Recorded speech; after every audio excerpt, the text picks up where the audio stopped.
Assalamualaikum warahmatullahi wabarakatuh. Perkenalkan, nama saya Rangga Barul Alam dengan nomor NPM 1012-2040. Dan ini teman saya.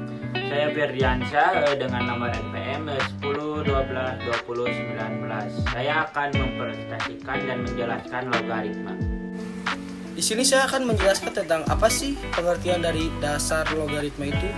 Logaritma pada hakikatnya merupakan kebalikan dari proses pemangkatan dan atau pengakaran.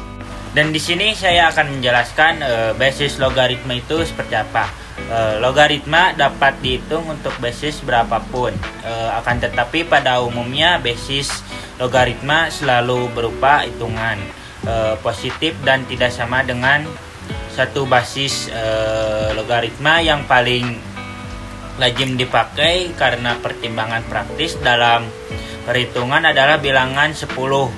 Karena kelaziman tersebut, maka basis 10 ini pada umumnya tidak dicantumkan dalam notasi logaritma. Dengan demikian log sama dengan M berarti adalah 10 log atau per M sama dengan log 24. Logaritma berbasis 10 disebut juga logaritma biasa atau bisa disebut common logarithm atau logaritma Briggs. Berdasarkan penemuannya Harry Briggs pada tahun 1561 sampai 1630, di samping bilangan 10, basis lain juga yang lazim dipakai dalam logaritma adalah bilangan X atau sama dengan sama dengan 2718287 atau sering diringkas menjadi 2,72 yang sering kita temui ketika kita belajar logaritma.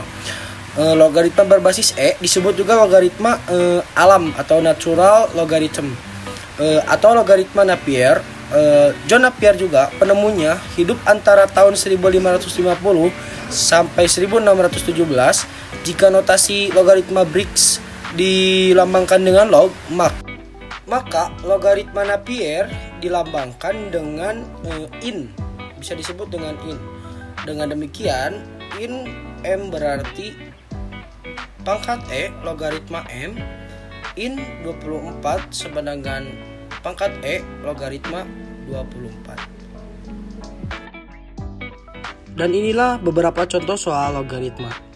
Pada soal nomor 1, hal pertama yang harus kita lakukan adalah cek basisnya. Kedua persamaan logaritma di atas ternyata memiliki nilai basis yang sama, yaitu 2. Nah, karena basisnya sama, kita bisa menggunakan sifat logaritma yang kedua nih untuk mengetahui hasilnya, sehingga pangkat 2 log 4 ditambah pangkat 2 log 8 sama dengan pangkat 2 log dalam kurung 4 kali 8 sama dengan pangkat 2 log 32 sama dengan 5. Kenapa hasilnya bisa 5? Karena 8 kali 4 itu adalah 32 dan 32 itu sama dengan 5. Ingat, tujuan logaritma adalah mencari pangkat. Jadi 2 pangkat berapa yang hasilnya 32? Jawabannya adalah 5. Mudah ya? Kita lanjut ke soal nomor 2. Let's go. Ke nomor 2. Nah, pada nomor 2 kita tidak bisa langsung mengerjakan karena kamu pasti akan bingung untuk mencari nilai pangkat. Dari 8 yang hasilnya 32, lalu bagaimana kalau kita perhatikan soal dengan jeli? 8 itu merupakan hasil pemangkatan dari 2/3 dan 32 merupakan hasil pemangkatan dari 2/5. Sehingga bentuk logaritma bisa kita ubah menjadi seperti berikut ini. 8 log 32 sama dengan 2/3 log 2/5. Di bawahnya sama dengan 5/3 log per 2 gunakan sifat nomor 6 sama dengan 5/3 dalam kurung 1 sama dengan 5/3. Saya Rangga Barul Alam. Saya Ferdiansyah. Mohon maaf apabila ada kata-kata yang salah. Terima kasih sudah menonton. Ya. Jangan lupa like, comment, and subscribe.